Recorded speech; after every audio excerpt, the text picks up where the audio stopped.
Mesdames et messieurs, bonjour. Le rapport d'activité 2017 de l'OFNAC a été publié hier et dans le journal Sud Quotidien, nos confrères décrivent que concernant l'affaire Petrotim, il semble que les services de Seynabou Ndiaye Diakhaté, présidente de l'OFNAC, donnent raison au député Ousmane Sonko qui avait soutenu mordicus que l'État avait perdu des milliards dans les ventes d'actions sans réclamer les taxes dues. En effet, nous disent nos confrères de Sud Quotidien, il résulte des investigations menées par les officiers de police judiciaire détachés à l'OFNAC que les délits de concussion, complicité de concussion, faux et usage de faux prévus par les articles 156, 132 et suivants du Code pénal ont été notés contre les sociétés Petrotim Sénégal, Petrotim Limited, Timis Corporation et Cosmos Energy. Et par conséquent, Seynabou Ndiaye Diakhaté et son équipe informent que le dossier a été transmis au procureur pour des poursuites concernant ces délits cités ci-dessus. Il faut aussi noter avec nos confrères du journal Le Sud Quotidien que la directrice de l'agence de la construction des bâtiments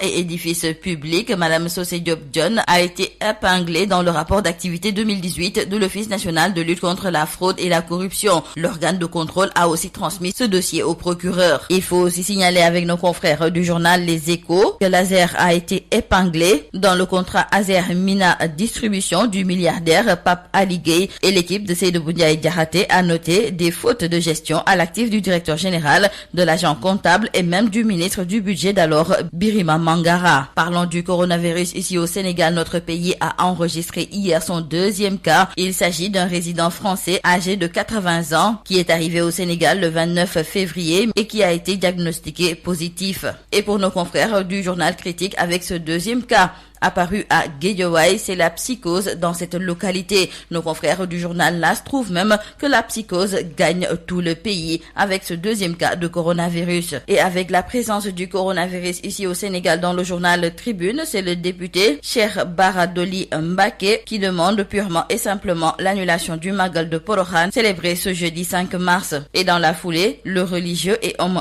politique demande aussi l'annulation du Daka de Médina Gounass, l'appel des Layènes, la Ziara générale de Tivaouane et tous les autres événements religieux. Guy Marius Sagna obtient enfin la liberté provisoire. Et selon nos confrères du journal Direct News, il a fallu une forte pression nationale et internationale pour que le régime en place revienne à de meilleurs sentiments. Et nos confrères de considérer que désormais les partis politiques ne font plus rêver. Ils ont laissé un vide occupé par les segments de la société civile, notamment Nyolank, et cette entité depuis des mois met la pression sur le régime en place, ce qui a fini par payer. Le chef de l'État Macky Sall a félicité hier les dirigeants de la délégation générale à l'entrepreneuriat rapide. Et hier, lors de la cérémonie de remise de financement qui coïncidait avec les 2 ans de lancement de la DER, le chef de l'État a décerné un satisfecit à cette entité. Et Macky Sall, nous disent nos confrères du quotidien Le Soleil, en a profité pour inviter la BCEAO à agir sur les taux d'intérêt. Nos confrères de Wagram Place d'indiquer aussi que le chef de l'État